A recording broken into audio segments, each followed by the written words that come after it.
Françaises, Français, mes chers compatriotes, l'incendie de Notre-Dame de Paris a profondément atteint dans leur esprit, dans leur cœur, les Parisiens, les Français et le monde entier. Cette nuit, nous sommes entrés dans cette cathédrale qui est celle de tout un peuple et de son histoire millénaire. Le feu venait d'être vaincu, à peine. Les pompiers avaient arrêté l'incendie en prenant les risques les plus extrêmes.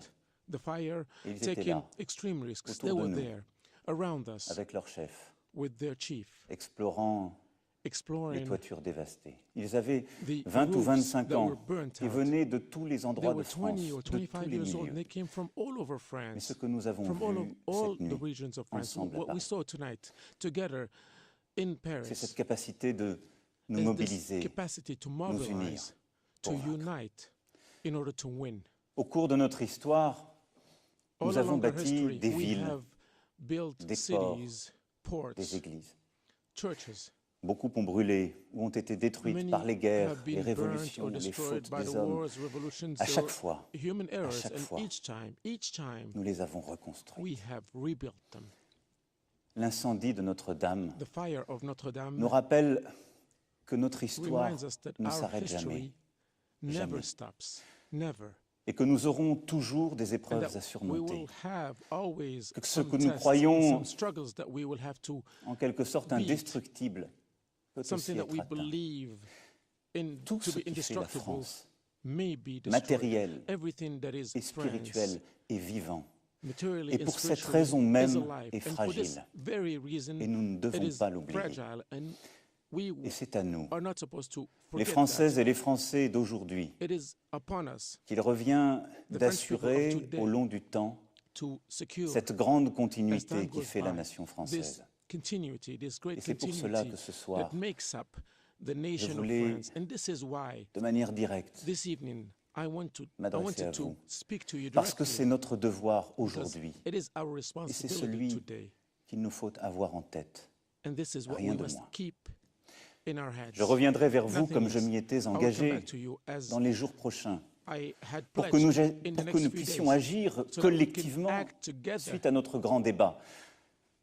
Mais ce n'est pas le temps aujourd'hui. Demain, la politique et ses tumultes reprendront leurs droits, nous le savons tous. Mais le moment n'est pas encore venu. Souvenons-nous plutôt de ces dernières heures, hier soir, cette nuit, ce matin. Chacun a donné ce qu'il avait. Des pompiers ont combattu au péril de leur vie avec héroïsme. Les policiers, les soignants étaient là, comme à chaque fois. Les Parisiens se sont réconfortés. Les Français ont tremblé, émus. Les étrangers ont pleuré.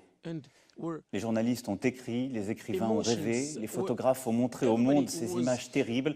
Des riches comme des moins riches ont donné de l'argent au fond. Chacun a donné ce qu'il a pu. Chacun à sa place.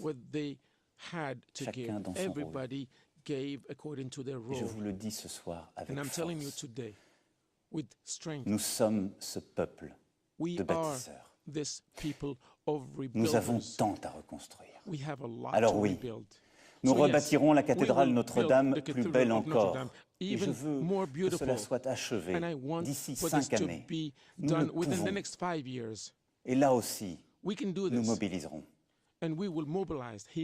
Après le temps de l'épreuve, viendra celui de la réflexion, puis celui de l'action. Mais ne les mélangeons pas. Ne nous laissons pas prendre au piège de la hâte. J'entends comme vous, je sais toutes les pressions. Je sais en quelque sorte l'espèce de fausse impatience qui voudrait qu'il faut réagir à chaque instant, pouvoir dire les annonces qui étaient prévues à telle date, comme si être à la tête d'un pays n'était qu'administrer des choses et pas être conscient de notre histoire, du temps des femmes et des hommes. Je crois très profondément qu'il nous revient de changer cette catastrophe en occasion de devenir tous ensemble en ayant profondément réfléchi à ce que nous avons été et à ce que nous avons à être, devenir meilleurs que nous ne le sommes. Il nous revient de retrouver le fil de notre projet national, celui qui nous a fait, qui nous unit, humain, passionnément français. Françaises, Français, et vous tous, étrangers qui aimez la France et qui aimez Paris, je veux vous dire ce soir que je partage votre douleur, mais je partage aussi votre espérance. Nous avons maintenant à faire. Nous agirons et nous réussirons. Vive la République et vive la France.